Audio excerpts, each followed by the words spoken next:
shkrirja e asaj sasie për të mbajtur një sasi të vogël që duhet për këto nevoja civile. Pra dhe kjo mund të quhet sukses nesër në aspektin bërthamor. Për sa i përket objektivi tjetër që ka qenë objektivi i sistemeve raketore iraniane. Po, programi raketor. Pra, programi raketor iranian ai mbetet i pacënuar. I paprekur dhe nuk është diskutim e kësaj. Absolutisht nuk është diskutim e kësaj. Që ishte futur së fundi.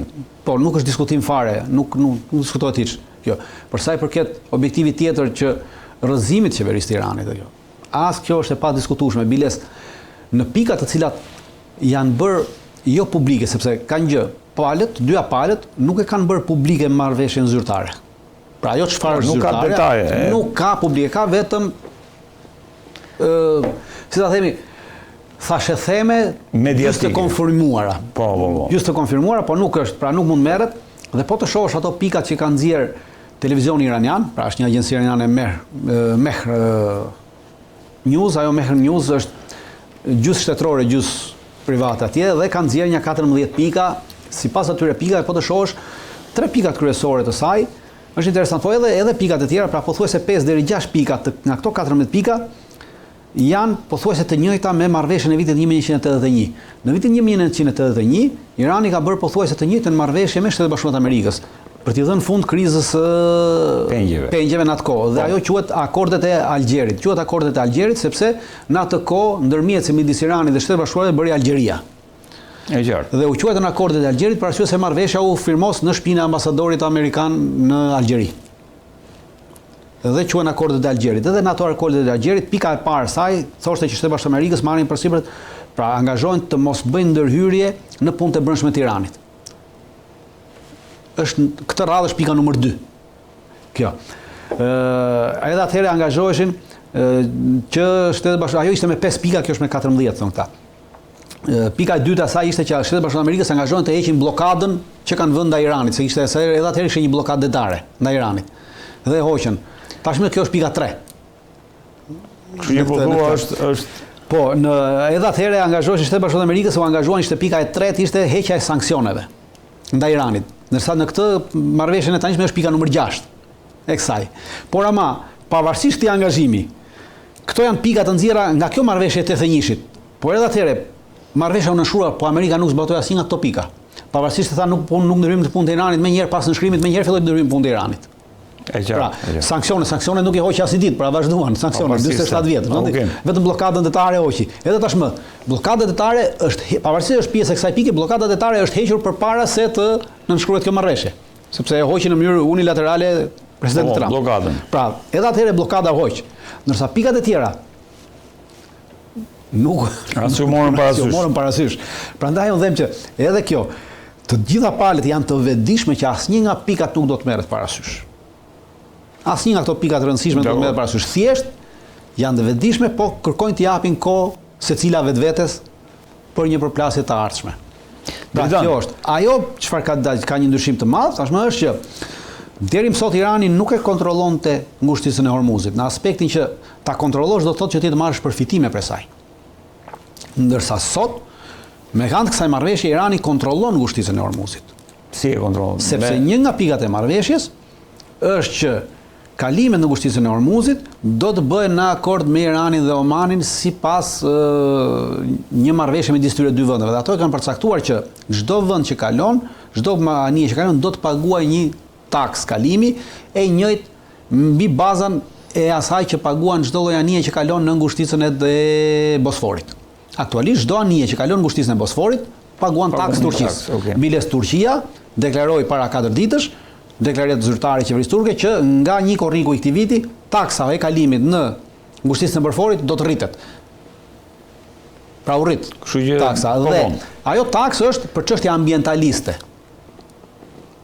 Të njëjtën gjë, edhe Irani edhe Omani kanë propozuar një taks për çështje ambientaliste, pra kanë emëruar taks ambientaliste, pra deri më dje kalon dhe askush pagonte, ndërsa sot e mbrapa do paguaj. Imagjinoni, sasia anijeve që kalojnë në ngushticën e Bosforit është 40% e kapacitetit të anijeve që kalojnë në ngushticën e Hormuzit. Dhe Turqia merr diku te rreth 220 milionë euro në vit përfitime. Imagjinoni sa do marr Irani nga kjo Omani nga kjo taksa ambientaliste që paguhet me ton, me diçka 4.5 për tonë, $4.5 për tona, 5 se sa është diçka tjetër. Me që dolëm këtu dritan ishte se pastaj kam edhe një pikë tjetër, se dëgjova dhe për $300 miliard që edhe këto $300 miliard, edhe kjo është marrë, vetëm shifra është ndruar, është një pikë që i përkiste marrëveshjes së akordeve të Algjerit, edhe atëherë që Shtetet Bashkuara të Amerikës angazhonin që do të krijonin një fond pra për të bërë riparimet e dëmeve që Irani kishte pësuar nga bllokada, nga këto, edhe tashmë është e njëjta gjë, por kjo s'ka për ndodhur në asnjë moment. S'ka për ndodhur? Si s'ka për ndodhur? Nuk ka për të paguar Shtetet Bashkuara të Amerikës, se nuk kanë për të paguar asnjë lek Shtetet Bashkuara të Amerikës për dëmet që kanë shkaktuar Iranit. Nuk ka për të ekzekutuar asnjëherë, është thjesht. Mund ta paguajnë vendet e gjirit dritan se kjo aludoi. As vendet e gjirit nuk do ta paguajnë, ajo çfarë thuhet pavarësisht aludimit ka një gjë që në bazë të kësaj Irani do t'i lirohen disa fonde të ngrira që ndodhen në vendet e gjirit.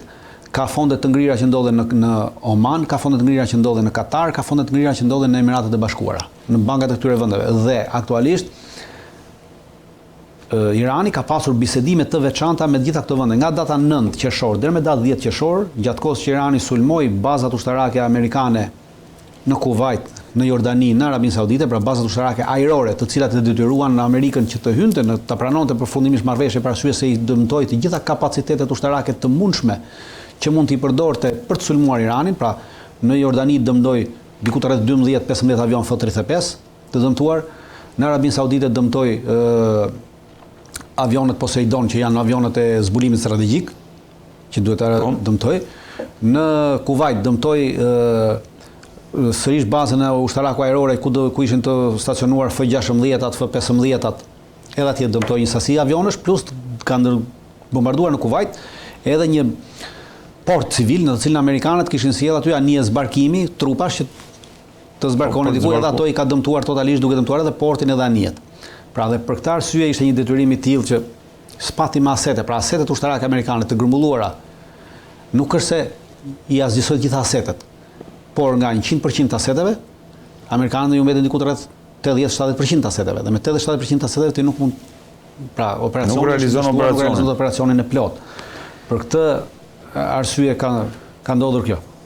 Dritan, nëse e kam fjalën tani tek një nga pikat e rëndësishme që lidhet me ato që konsiderohen milicit proxy të Iranit, si Hezbollahu, Houthi apo milicit në Irak. Çfarë do ndodh me këto? Një nga qëllimet e këtij agresioni amerikano-izraelit ishte që të dobësonte këtë aksin e rezistencës dhe të krijonte shkëputjen midis Iranit dhe aksit të rezistencës, midis Iranit dhe Hezbollahut, Iranit dhe Houthit, Iranit dhe Hamasit dhe këtyre të treve së bashku. Kjo luftë jo vetëm që nuk e bëri atë, por e forcoi edhe më tepër.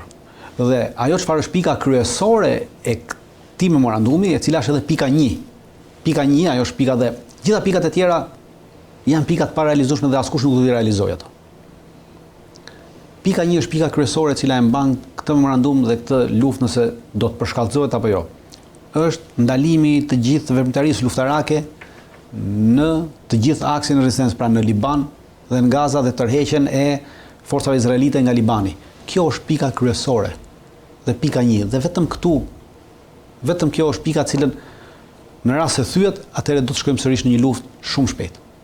Izrael, Netanyahu thot dje që as që kemi ndërmend, madje kam një hartë aty, as që kemi ndërmend që të lëvizim nga jugu i Libanit, ne do vazhdojmë të rrim aty dhe rezervojmë të drejtën tonë për të realizuar objektivat tona në mënyrë unilaterale. Nuk ka lidhje kjo ky memorandum me neve. Pavarësisht deklaratave të Netanyahut, kanë filluar tërheqjen forcat izraelite. Kanë filluar tërheqjen? Kanë filluar tërheqjen. Brigada Givati, e cila është një brigada speciale, e cila ka qenë në krye dhe është tërhequr totalisht dhe po tërheq gjithë fuqinë e saj në drejtim të Izraelit. Pra pavarësisht asaj, por loja që po bëhet është do të kemi një marrëveshje midis Izraelit dhe Libanit, ku do të bien dakord që Izraeli tërheq trupat se u mor vesh me Libanin.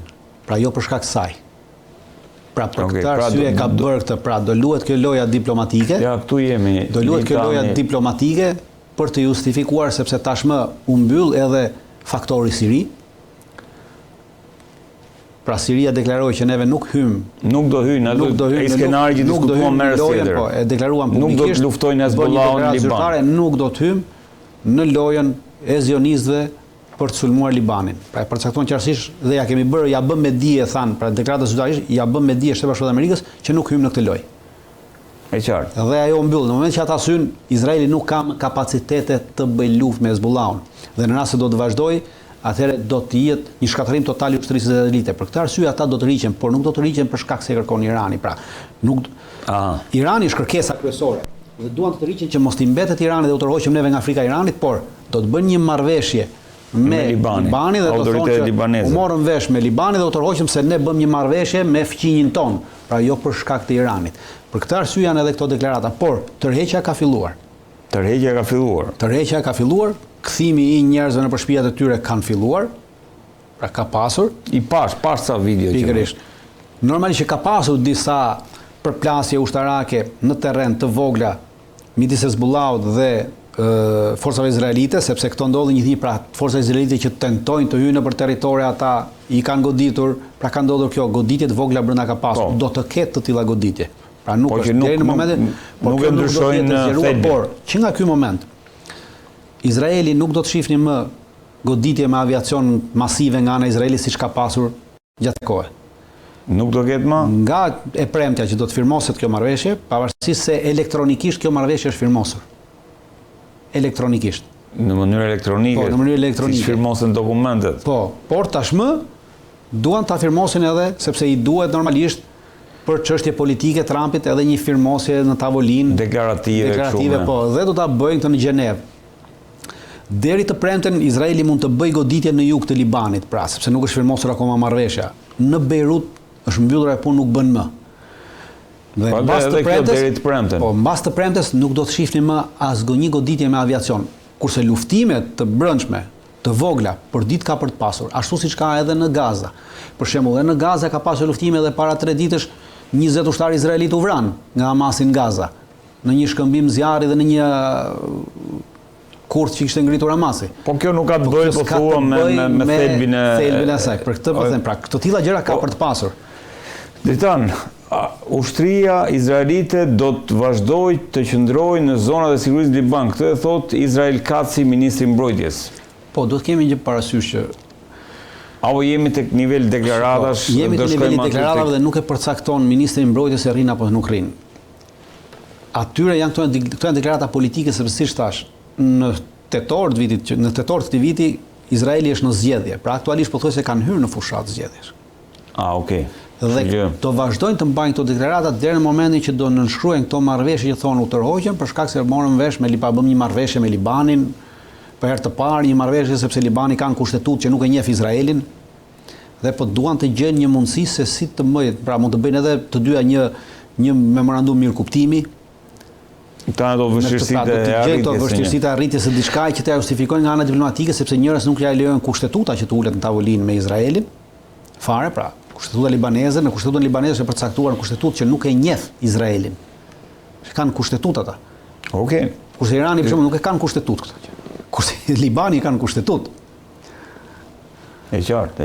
Për këtë arsye do gjendet një mundësi, ndërmend që gjendet ajo do fillojë të rreqja, por gjithçka është brenda këtij 60 ditësh, pra kjo nuk do të thotë se në momentin që u firmos marrëveshja me datë 19, me datë 20 nuk do të jenë trupat izraelite. Jo, gjithçka është përcaktuar që me firmosjen e kësaj marrëveshje nga data 19 fillon afati 60 ditor, ku do fillojnë bisedimet për një paqe më të madhe, pra për një paqe afatgjatë dhe në brenda këtyre 60 ditëve edhe trupat izraelite do të fillojnë të rreqen. Dhe mund të ketë luftime episodike, po them. Luftime episodike do të ketë, po jo goditje dhe bombardime masive nuk do të ketë më. Po luftime episodike patjetër që do të ketë se janë të pashmangshme luftimet episodike. Nuk i shmang dot në terren. Për këtë arsye do të gjendet brenda këtyre 60 ditëve një opsion diplomatik midis Izraelit dhe Libanit për të firmosur dhe nesër Izraeli thotë që neve u morëm vesh me Libanin dhe u tërhoqëm jo se na kërcënoi Irani ose se na tha Amerika, pavarësisht se Izraeli është një qenie e Amerikës në lindjen e mesme. Pra askush mos mendoj, pavarësisht se AIPAC-u dhe zionistët janë të fuqishëm në Izrael, pavarësisht se presidenti amerikan është një zionist. Izraeli mbetet një qenie i Shtetit Bashkuar të Amerikës. AIPAC-u e kishte mirëpritur si marrëveshje. AIPAC-u akoma nuk e di. Prandaj është edhe kjo. Sot për dy arsye nuk është bërë publike kjo marrëveshje nga palët. E para nuk është bërë publike sepse do të thotë që akoma nuk mund të ketë pika në të cilat nuk ka plotësisht dakordsi. Pra, për shembull rasti i kësaj, tërheqja e trupave izraelite duhet ndodhi brenda 30 ditëve, brenda 60 ditëve, si do të ndodhi gjithë kështu. Kjo është një që janë rënë dakord të rriqen, por ama mënyra të tërheqjes si do të rriqen është një gjë që akoma s'është marrë. Pra ti mund të thosh jemi marrë 80%, po 20% që akoma. Gjikson dhe e dyta është bërë, nuk është bërë publike, nga të dyja palët, pra iranianët nuk e kanë bërë publike me kërkesë të amerikanëve, për arsye se Trumpi nuk do që ta bëj publike marrëveshjen sepse mund të dalin pikë në atë marrëveshje. Të dhëna në atë marrëveshje të cilat mund ta vënë atë në pozitë të vështirë me zionistët, me AIPAC-un dhe nesër ata t'ia prishin marrëveshjen, pra kanë kohë edhe 24 orë ta prishin marrëveshjen. Dhe kur ti e nxjerr atë pasi e ke bërë marrëveshjen, nuk ka asnjë vlerë çfarë ajo ata bëjnë. E qartë. Por ruhet për këtë arsye. Ndërkohë Dritan ka patur, nuk është pritur mirë në Izrael kjo marrëveshje, sepse në terma të thjeshtë thuhet që Irani vazhdon ta ketë programin bërthamor, ndërkaq vazhdon të ketë programin raketor, plus ajo që tham për sa i përket proxyt, ushtrive proxy, milicive proxy, Irani në kushtet e reja ku është vendosur, pas sanksione do ketë mundësi që t'i fuqizoj edhe më tej këto milici. Në aspektin e thjesht. Në aspektin e thjesht, po ta shohim një qytetar i thjesht. Një qytetar i thjesht që nuk interesojnë shumë këto që sqarojmë neve. Për atë flasim, për atë flasim. Thot Allah, kush e fitoi këtë luftë? Kjo është pyetja. Atëherë, këtë luftë deri më tashti, shkurt e qartë fituesi ka dalë Irani, sepse është njësoj si një operacion policor. Pra, ti ke një person që e ke shpallur në kërkim. E ke identifikuar se ku ndodhet personi dhe ti organizon një operacion për ta arrestuar personin. Dhe ti shkon me këtë operacionin të arrestosh personin, bën luftë me këtë personin. Ti mund e plagos këtë personin, ja shkatërron objektin ku ai është fshehur, e shkatërron objektin, shkakton dëm të gjitha. Po ky person i shkakton edhe ky dëm me ty, po personi ikën ti nuk e kap dot. Dhe ti nesër do të thuaj që operacioni ishte i suksesshëm sepse atje ku fshihet personi nuk fshihet më. Por në fakt operacioni është i dështuar sepse ti personin në operacionin u ndërtua për personin. Çfarëdo që bëret i tjetër ishte në varësi të kësaj qëllimi. Pra qëllimi nuk u arrit. Qëllimi ishte të shkatërrojë Irani. Nuk u arrit. Të shkatërrojë programin bërthamor, nuk u arrit. Të shkatërrojë programin raketor, nuk u arrit. Të shkatërrojë kapacitet ushtarake, nuk u arrit. Pra, realisht humbësit në këtë moment janë Shtetet Bashkuara të Amerikës dhe Izraeli. Pra thjesht fare në këtë aspekt. Ajo që shpjeguam në fillim është një shpjegim më i gjerë që ta shohim më gjerë. Por në rast se do t'i bijmë shkurt për 1 minutë, humbësit janë është Amerika dhe Izraeli, fituesi është Irani. Pra për qytetarin e thjeshtë që nuk do shumë sqarime që t'i dhëmbi koka, tonë se thonë na mbushën me llafologji, na lodhën, pra na duan gjitha shpjegimet Dritan. Ndërkohë Trump Dritan është fokusuar tani më në luftën Rusi-Ukrainë. Ka patur një takim me G7-ën, është takuar me Macronin. Pas kësaj marrëveshje, po tenton që të ketë edhe një marrëveshje për sa i përket Rusisë edhe Ukrainës. Si e vlerëson mundësinë e të pasurit një marrëveshje, sepse Zelenski lexova që ka kërkuar mbledhjen e Këshillit një mbledhje në OKB për shkak të goditjeve pa ndalim që Rusia po bën ndaj Ukrainës. Nuk ka për të pasur një marrëveshje, rusët nuk pranojnë të ulen asnjë marrëveshje për të firmosur, pra mund të ketë kështu marrëveshje të vogla si ato që ka pasur për mos sulme të objekteve energjetike ose diçka tjetër, por rusët kanë qenë gjithnjë të hapur në këtë aspekt. Pra ajo çfarë rusët kanë vendosur që në mbledhjen e parë të 2024-s kanë propozuar që në rast se juve nuk sulmoni objektet energjetike, ne nuk sulmojmë objektet tuaja energjetike. Pra kjo ka qenë propozimi që është bërë në Stamboll kur janë ulur. Për një farë kohë ukrainasit e pranuan këtë, nuk pati për një 6 muaj, pastaj me ndërhyrjen e anglezëve, të francezëve dhe të gjermanëve rifilluan sërish goditjen në objektet energjisë dhe energjetike të Rusisë, edhe ato industriale për nevoja civile, dhe Rusia filloi goditjen. Normalisht ishte një veprim i gabuar, për arsye se kapacitetet e Rusisë janë shumë më të mëdha se kapacitetet e Ukrainës, gjithë NATO të marrë së bashku. Dhe tashmë kemi rritur pikërisht në këtë pikë. Pra ajo çfarë bëhet një zhurmë e madhe që sërish nesër të ulen dhe ta rrihet kjo që mos të godasim Për këtë bëhet fjalë. Për këtë bëhet fjalë, asnjë tjetër. Për arsye nuk bëhet fjalë për të shkuar në një marrëveshje përfundimtare, pasi rusët kanë përcaktuar qartësisht që nuk do të nënshkruajnë asnjë marrëveshje përfundimtare me Zelenskij, sepse është për ta ekzistuar një person i paligjshëm dhe pa autoritet për të firmosur një marrëveshje përfundimtare. Kanë një të drejtë në aspektin ligjor, sepse Zelenskij i ka humbur e drejta e firmës sepse është thjesht president në detyrë për shkak se